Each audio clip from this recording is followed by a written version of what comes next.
YouTube channel လေးကနေပြန်လည်ကြိုဆိုလိုက်ပါတယ်ဒီမုံဒီဗီဒီယိုလေးမှာဒီဆောင်းရင်းလဲရောက်လာပြီဆိုတော့ပေါ့နော်ဒီအနှွေးအုပ်ထုပ်ပေါ့နော်ဒီအနှွေးအုပ်ထုပ်ကိုမှလူငယ်လေးတွေကလေးလေးတွေအတွက်ပါထိုးလို့ရမယ်ဒီလိုမျိုး cat ear design လေးဖော်တဲ့အနှွေးအုပ်ထုပ်လေးကိုထိုးပြမှာဖြစ်ပါတယ်သူက beginner friendly ဖြစ်တဲ့အတွက်အခုမှစပြီးတော့ခြေစားကိုင်တဲ့သူတွေတိုင်ပေါ့နော်တိုင်လေးကျင့်နေတဲ့သူတွေလည်းအတွက်လည်းလိုက်ထိုးလို့ရပါတယ်ရေမုံကဒီအုပ်ထုပ်လေးအတွက်သုံးထားတာကကြတော့ဒီချီပေါ့နော်ဒီ cotton riot ချီကိုသုံးထားတယ်100 gram ကိုနည်းနည်းပိုတယ်ပေါ့နော်ဒါပေမဲ့သူ့ရဲ့ချီကဆွဲသားပါတာဖြစ်တဲ့အတွက်ရေမုံက100 gram ကိုနည်းနည်းလေးတော့ပိုတယ်ပေါ့နော်ဒါကလူကြီး size ထိုးထားတယ်အက်ကိုတော့3 mm ကိုပဲသုံးထားတယ်ပေါ့နော်အက်ကို3 mm သုံးထားတယ်အဲ့တော့သူထိုးဖို့အတွက်ကကြတော့အက်ကလေးရဲ့ပြီးတော့ဒီချုပ်အက်လေးရဲ့ပေါ့နော်ဒါလေးပဲလိုမယ်အဲ့တော့ရေမုံနဲ့တူတူအားလုံးပဲလိုက်ထိုးကြည့်ပါအောင်နော်အားလုံးပဲရေမုံနဲ့တူတူလိုက်ထိုးခင်ရေမုံရဲ့ YouTube channel လေးကို subscribe လေးနှိပ်ပေးခဲ့ပါအောင်ဒီဗီဒီယိုလေးကိုလည်း like လေးနှိပ်ပေးခဲ့ပါအောင်နော်အဲ့တော့ရေမုံတို့ဒီအုပ်ထုပ်လေးကိုစထိုးဖို့အတွက်အရင်ဆုံးပေါ့နော်အတိုင်းအတာလိုတာကကိုလိုတဲ့အရှည်ပေါ့နော်ဒီအုပ်ထုပ်ဒီဒါကတော့ရေမုံတို့ရဲ့ခေါင်းထိပ်ပေါ့နော်ဒီခေါင်းထိပ်ကနေဒီနှစ်ဖူးထိနှစ်ဖူးပေါ်မှာကိုကနှစ်ဖူးစည်းလေးပါသူကနှစ်ဖူးစည်းလေးပါမှာဖြစ်တဲ့အတွက်ကိုနှစ်ဖူးစည်းလေးကိုဘယ်လောက်ထိရှည်ခြင်းလဲပုံမူတည်ပြီးတော့ယူရမယ်ပေါ့နော်အရင်ဆုံးကိုကဒီခေါင်းထိပ်ကနေကိုရဲ့နှစ်ဖူးဆက်ပေါ့နော်အုတ်ထုပ်ပုံမှန်စောင်းနေကြနှစ်ပူးစက်လောက်ထိလိုလောက်လေးတိုင်းမယ်တိုင်းပြီးတော့မှအောက်ကဒီခောက်မယ်ပေါ့နော်ဒီခောက်မယ်နှစ်ပူးစည်းနေရအောင်ကြတော့ကိုကဘယ်နှလက်မှယူမလဲဆိုတာကိုပါတိုင်းလိုက်မယ်နော်ဒီပုံဆိုရင်အခုဒီမှာစုစုပေါင်း10လက်မှလောက်ပေါ့နော်10လက်မှလောက်ထိုးထားတယ်နှစ်ပူးစည်းလေးကိုကြီးလေးခောက်လိုက်မယ်ဆိုရင်ဒါဒီမုံအတွက်ဒါအဆင်ပြေတယ်ပေါ့နော်အဆင်ပြေတဲ့အနေအထားဖြစ်တယ်အဲ့တော့ရေမုံကဒါကို10လက်မှအရှည်ယူထားတယ်ဒီအုပ်ထုပ်ကိုတကယ်လို့ကိုကကလေးလေးအတွက်ထိုးမယ်ဆိုရင်6လက်မှ9လက်မှဆိုလဲရတယ်ပေါ့နော်6လက်မှ9လက်မှအဲ့လောက်ထိုးမယ်ဆိုရင်ဒီနှစ်ဖူးစီအပါဆိုအဆင်ပြေတယ်ပတ်လေရကြတော့ရေမုံတို့ကလိုသလောက်ထိုးသားပြီးတော့မှခြိဖြတ်မှာဖြစ်တဲ့အတွက်ပတ်လေရတော့လောလောဆယ်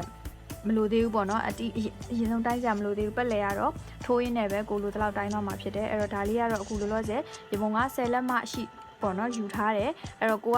အောက်မှာနှစ်ဖူးစည်းကိုလိုသလောက်ထားမှာဖြစ်တဲ့အတွက်ယူလို့ရတယ်အဓိကဒီခေါင်းထိပ်ပေါ်ကိုပို့ပြီးတော့မယူဘူးပေါ့နော်ခေါင်းထိပ်ပေါ်မှာပို့နေလို့မရဘူး तू ကဒီခေါင်းကပေါ့နော်ဒီထိပ်ကိုဒီလိုဝင်သွားပြီးတော့မှဒီနေရွက်ကလေးကပေါ်တဲ့သဘောမျိုးဖြစ်တာဖြစ်တဲ့အတွက်ဒီခေါင်းထိပ်ကိုဒီလိုအတိမဝင်မဲနဲ့ခေါင်းထိပ်ကြီးမှထောင်းနေရဆိုအဆင်မပြေဘူးပေါ့နော်အဲ့တကယ်လို့ရှည်သွားတယ်ဆိုရင်လည်းဒီနှစ်ဖူးကြီးကိုရှည်ယူလိုက်လို့ရပါတယ်ပေါ့နော်အဲ့တော့ညီမကကူ10လက်မှအရှည်ထိုးထားတာဖြစ်တဲ့အတွက်အရင်ဆုံးဖွန်မီ10လက်မှစထိုးမယ်နော်အဲ့တော့ဖွန်မီထိုးဖို့အတွက် slip knot လေးစလုပ်မယ်ပြီးတဲ့အခါဖွန်မီ10လက်မှအရှိထိုးမယ်အရေးအတွက်ကတော့ရီထားလဲရတယ်မီထားလဲရပါတယ်เนาะတကယ်လို့ကိုကတိုင်နေပြောက်မှာဆိုးတယ်ဆိုရင်တော့ရီထားပါเนาะ1 2 3 4 5 6 9 10เนาะအဲ့ဒါဆိုရင်10လက်မှရှိထိုးမယ်အဲဒီမှာရေမုံကဖွန်မီ60ထိုးလိုက်တယ်သူ့ရဲ့အရှိဒါအခုရေမုံမစ်ကော်တွန်သုံးပြနေရเนาะမစ်ကော်တွန်ကိုသုံးပြနေတာဒီမစ်ကော်တွန်ရဲ့60ထိုးလိုက်တဲ့ဖွန်မီအရှိရကြတော့ရေမုံတို့က6လက်မှကျော်လောက်ရဖြစ်တယ်ရေမုံအရှိကိုထိုးသွားရင်ကျဲလာမှာဆိုလို့ရေမုံဒီလောက်တောင်းနဲ့ပဲရက်လိုက်တယ်ပေါ့เนาะအဲ့တော့ဒါကတော့ကိုလိုတလောက်ထိုးလို့ရပါတယ်ဒါကတော့ပုံသေးတော့မရှိဘူးပေါ့เนาะအဲ့တော့တကယ်လို့ကိုကတခြားချီတွေသုံးနေဆိုရင်လည်းကိုသုံးတဲ့ချီပေါ်မူတည်ပြီးတော့နည်းနည်းလေးခြံပြီးထိုးလဲရတယ်เนาะကဲအဲ့တော့ရေမုံတို့ပထမတန်းစထိုးမယ်ပထမတန်းစထိုးဖို့အတွက်အရင်ဆုံးchain 1ထိုးလိုက်မယ်เนาะchain 1ထိုးပြီးသွားတဲ့အခါအခု chain 1ထပ်ထိုးတာပေါ့เนาะကိုလိုတလောက်ထိုးပြီးသွားတော့မှ chain 1ထိုးပြီးတော့1 2 3ပေါင်းမြောက်ကိုသွားပြီးတော့ရေမုံတို့တရစ်ပြီးတော့3ပေါင်းမြောက်ထဲကိုဝင်ပြီးတော့တိုင်လက်ကလေးတစ်တိုင်းစဆွဲမယ်အဲ့ဒါဆိုရင်အခုဖွန်မီကွေးသွားတာတစ်တိုင်းတိုင်ဒီခုထိုးလိုက်တာတိုင်လက်တစ်တိုင်းတော့2တိုင်းလို့သတ်မှတ်မယ်เนาะအဲ့တော့တိုင်လက်တွေကြီးပဲတောက်လျှောက်ထိုးပါမယ်4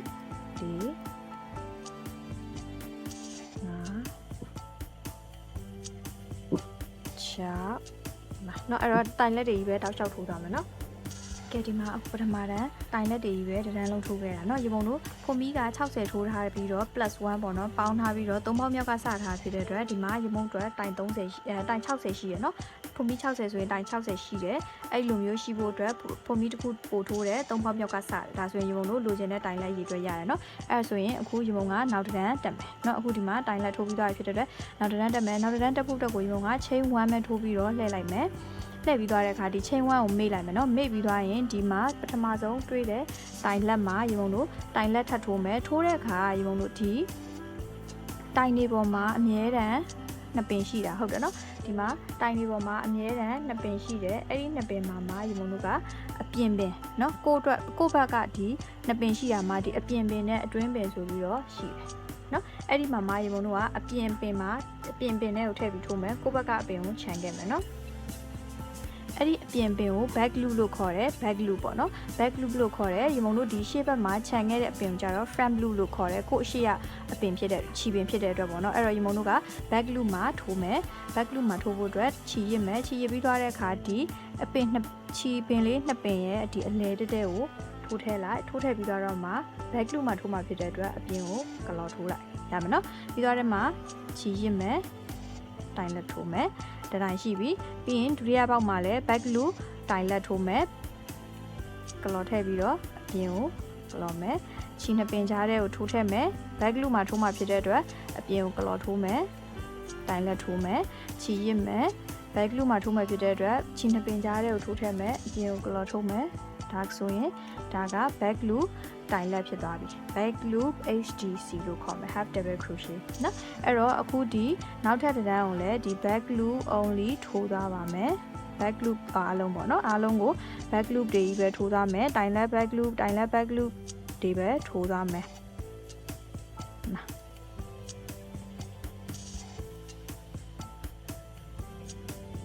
ကဲရမယ်နော်အဲ့ဆိုရင်အခုဒီတန်းမှာလည်းရေမုံတို့တိုင်နေပါတယ်ကြံခဲ့မှာဆိုလို့ဒါကတော့ရေမုံ beginner လေးတွေတော့ပေါ့နော်ခြီကျင့်နဲ့ထိုးလို့အဆင်ပြေအောင်လို့ရေမုံကတေချာလေးပြပြပေးနေရပါတကယ်လို့ကိုကတိုင်နေပါတယ်ကြံခဲ့မှာဆိုရင်ရည်သွားပါသူလဲတိုင်60ရှိနေရမယ်ကိုစခဲ့တဲ့တိုင်ရှိရ80စရ80ရှိရမယ်80ရှာရင်80ရှိရပါမယ်เนาะရေမုံဆိုရင်60စရဖြစ်တဲ့အတွက်60ရှိရမယ်အခုထိုးနေသွားရင်လည်းဒီမှာကိုဘက်ကအပင်ကိုခြံခဲ့ရဖြစ်တဲ့အတွက်ဒီမှာ front loop လေးတွေကလိုမျိုးလေးတွေကြံခဲ့ပြီနော်အထစ်ကလေးကြံခဲ့ပြီဟုတ်ပြီအဲ့ဒါဆိုရင်ရေမုံတို့အဆုံးထိထိုးမယ်အဆုံးရောက်တဲ့အခါရေမုံတို့ပြန်တွေ့မယ်နော်ကဲခုဒီမှာရေမုံကအဆုံးသက်နာရောက်ခံနေပြီဒါပေမဲ့ရေမုံထိုးနေတာ59တိုင်းပဲရှိတယ်တစ်ထိုင်လိုသေးရနော်ဒီအစုံကြည့်လိုက်တဲ့အခါဒီတိုင်းလေးပေါ့နော်ဒီတိုင်းလေးပြီးပြီလို့ထင်ပေမဲ့တကယ်တော့တိုင်မပြည့်သေးဘူးနော်59တိုင်းပဲရှိသေးတယ်အဲ့တော့ရေမုံတို့ပထမဆုံးထိုးခဲ့တဲ့ဖုမီအကွေးနော်ဖုမီအကွေးကိုဖုမီအကွေးထဲမှာရေမုံတို့တိုင်းထိုးရပါမယ်အဲ့ဒီမှာတကယ်လို့တစ်တိုင်းကြံခဲ့ပြီဆိုရင်သိကြတယ်အပေါ်ရောက်တဲ့အခါရေမုံတို့ရဲ့ဒီအနားသက်ပေါ့နော်ဒီအနားသက်ကဒီလိုမျိုးဒဲပေါ့နော်ဒီလိုမျိုးဥပမာပေါ့ဒီလိုမျိုးဒဲမဖြစ်ဘဲနဲ့ဒီလိုကြီးဆောင်းတော့ဆွေသွားပါမယ်နော်အဲ့တော့အခုနောက်ဆုံးဒီဖုံမီကွေးထားတဲ့ဒီတိုင်းမှာထိုးလိုက်တော့မှရေမုံတွေတိုင်60ပြည့်သွားပြီအဲ့တော့နောက်တစ်တန်းစမယ်နော်နောက်တစ်တန်းစဖို့အတွက်ကတော့ချိန်ဝမ်းထိုးပြီးတော့ပဲလဲလိုက်မယ်လှည့်ပြီးသွားတဲ့အခါထုံးစံတိုင်း back loop တိုင်လက်ပဲသုံးမယ် back loop ထိုးမယ်ပထမဆုံးတိုင်မှာတိုင်လက်စထိုးမယ်နော် back loop သုံးမယ်တိုင်လက်ထိုးမယ် back loop သုံးမယ်တိုင်လက်ထိုးမယ် back loop တိုင်လက်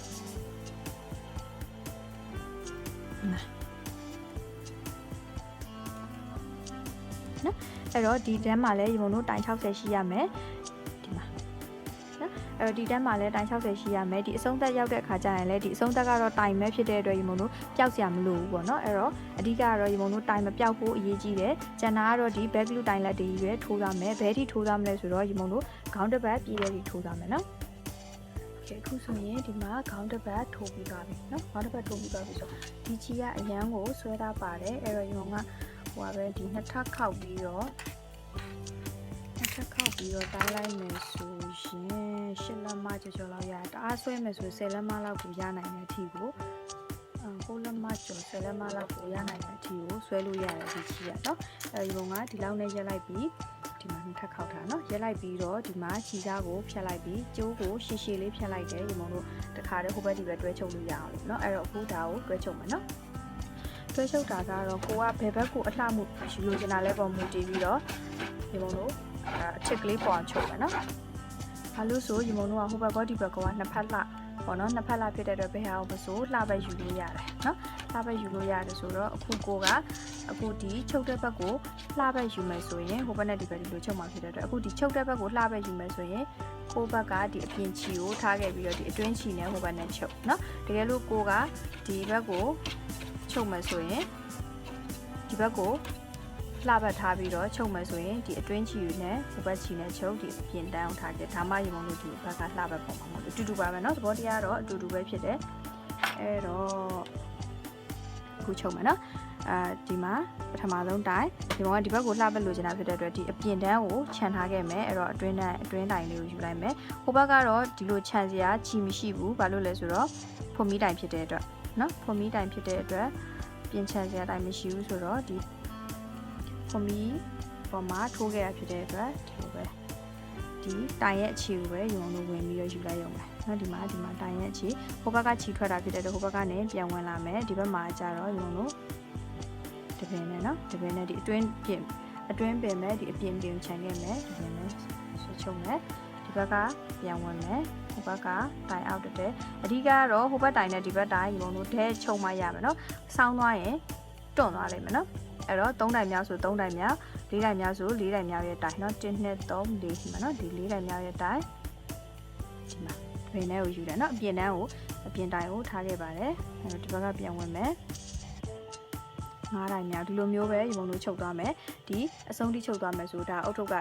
ဒီခေါင်းဆွတ်လို့ရတဲ့အနေအထားဖြစ်သွားပြီဒီမှာเนาะအခုဒီမှာဒီနောက်ဆုံးနေရာကိုရောက်လာပြီဆိုတော့ရေပုံလို့နည်းနည်းလေးချီလေးကိုခိုင်အောင်တုပ်လိုက်နော်ချီကိုခိုင်အောင်တုပ်ပြီးသွားရင်ဒီခုထိုးခဲ့တဲ့ဘက်ကိုပဲနည်းနည်းလေးချီပြန်ဖွက်မယ်ဒီဖွက်တဲ့အခါ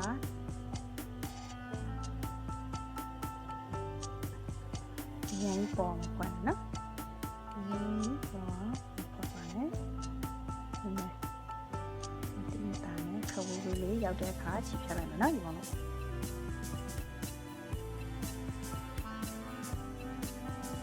နည်းနည်းဆွဲနေတော့မှာပါဆိုโอเค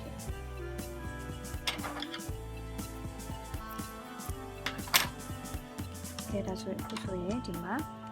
လိုမျိုးလေးရပါတော့လိုမျိုးလေးရပြီဆိုတော့ဒီနှစ်ဖူးနေရာကကြတော့ဒီကိုခေါင်းပါဟုတ်တယ်နော်ဒီပေါ်ကိုကြတော့ချုပ်မယ်ပိတ်မယ်ပိတ်ပြီးတော့တဲ့အခါဒီနေရာမှာနေရွက်တစ်ပိုင်းနေရာလေးရမယ်နော်ဒါဆိုရင်အခုဒီကောင်ကိုလည်းချုပ်မယ်ဆိုတော့ခုနလိုမျိုးပဲချုပ်အပ်လေးနဲ့ပဲရေမုံလေးချုပ်မယ်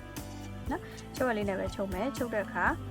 ပြောင်းမြန်လေးလှန်ပြီးချုပ်မယ်ဘယ်ဟာကိုအတက်ယူမှလဲပုံမူတည်ပြီးတော့ပေါ့နော်ပြောင်းမြန်လေးလှန်ပြီးတော့မလှဘက်ကိုလှန်ပြီးတော့ချုပ်လိုက်မယ်ဟိုဘက်တိုင်လက်ဒီဘက်တိုင်လက်ဒီတစ်တိုင်းဒီဟိုဘက်တိုင်လက်ကတစ်တိုင်းကိုဝင်မယ်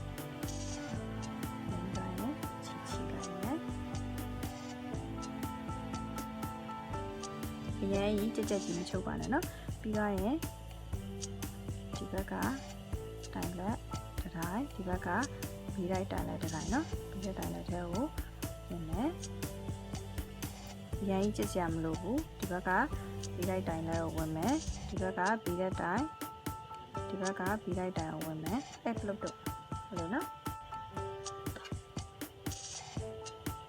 ချီထွက်ကြရတယ်မသိလားနော်ဒီလိုဒီတကနေမှာဆိုရေမုံတို့က2တန်းရှိရလေနော်2တန်းရှိရဆိုတော့ဒီတိုင်းပေါ်ထဲနောက်ထပ်ဒီတိုင်းနဲ့ဒီလိုဖွားလေးပဲနော်ဖွားလေးအရင်ကြစ်ကြီးချုပ်စရာမလိုဘူးဒီမျိုးလေးပဲစုံထိချုပ်မယ်ချုပ်ပြီးသွားတဲ့အခါရေမုံတို့ချီခွက်မယ်နော်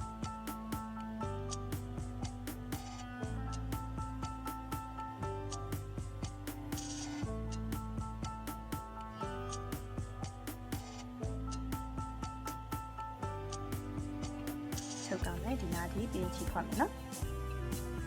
အဲ့တော့ဒီမှာဒါမလာပါတော့ဒီလိုပြောင်းပြန်လှန်လိုက်မယ်ဆိုရင်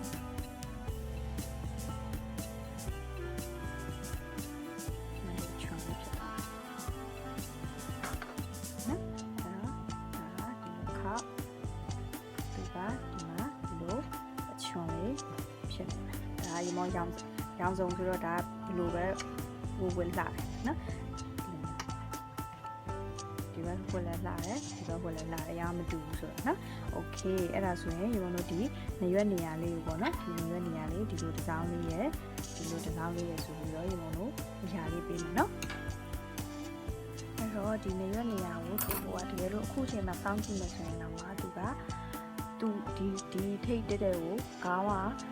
ရောက်သွားမှာနော်ဒီခေါင်းကဒီငယ်လေးတက်ကိုရောက်သွားမှာဖြစ်တဲ့အတွက်ဒီနှစ်ခုကိုသူ့အတူချွန်ထွက်နေပြီးဒီတိုင်းစောင့်ကြည့်ရင်ကိုရေမုံတို့နေရွက်ပုံစံလေးထွက်နေပြီဒါမဲ့ရေမုံတို့ဒီမှာတစ်ခါတည်းအရာလေးပေးလိုက်နော်အရာလေးပေးလိုက်မယ်ဆိုတော့အဓိကဒီအလဲဒီငယ်လေးကိုထိဖို့ပဲနော်ဒီချွန်လေးကိုရေမုံတို့ဒီငယ်လေးကိုထိအောင်လို့ဒီလိုမျိုးလေးပေးမယ်နောက်ထပ်ဒီလိုမျိုးလေးပေါ့နော်အဲ့လိုမျိုးလေးပေးမယ်အဲ့တော့ဟိုဘက်ကဒီဘက်ကချီပအောင်လို့ဒီမှာဒီချုပ်အလေးနဲ့ပဲဒီတောင်းကနေစပြီးတော့ နောက်ထိပေါက်တယ်နော်ပြီးရင်နည်းနည်းခဏလေးရနေပြန်ထွက်မယ်ချက်ပေါ့နော်ပြီးတော့တဲ့အခါအနောက်ထိပြန်ဝင်မယ်နောက်ပြီးတော့ခဏလေးရနေပြန်ထွက်မယ်နှစ်ချက်ရှိပြီနောက်ကနေပြန်ဝင်ပြီးတော့ဒီထိတ်ဆုံးကနေပြန်ထွက်မယ်ဆိုရင်၃ချက်ပေါ့နော်အဲ့တော့ဒီမှာရိုးလေးဖြစ်သွားမယ်ရိုးလေးဖြစ်သွားတဲ့အခါဒါကဒီလိုချုပ်လိုက်မယ်ဆိုရင်နေရွက်ကလေးဖြစ်မှာအဲ့တော့အဲ့နေရွက်ကလေးကိုဒီအပြင်မှာမချုပ်ဘူးမလှပဲပေါ့နော်ဒီအတွင်းဘက်မှာချုပ်မှာဖြစ်တဲ့အတွက်အခုထွက်ထားတဲ့အပေါက်ကမဟုတ်ဘူးเนาะတခြားအပေါက်ထဲကနေပြီးတော့ညီမတို့ဒီအုတ်ထုတ်ရဲ့ဒီအတွင်းသားတဲ့ကိုထိုးထည့်လိုက်တဲ့ချီဒါလို့ဆိုအတွင်းသားထဲမှာညီမတို့ချုပ်မှာဖြစ်တဲ့အတွက်လေ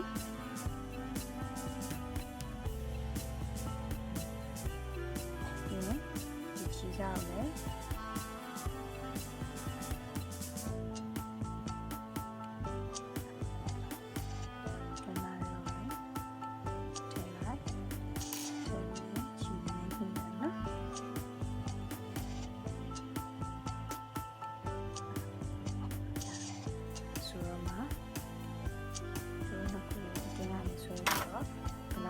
ကြုံနေဆိုတော့တစ်ချက်ကြည့်နော်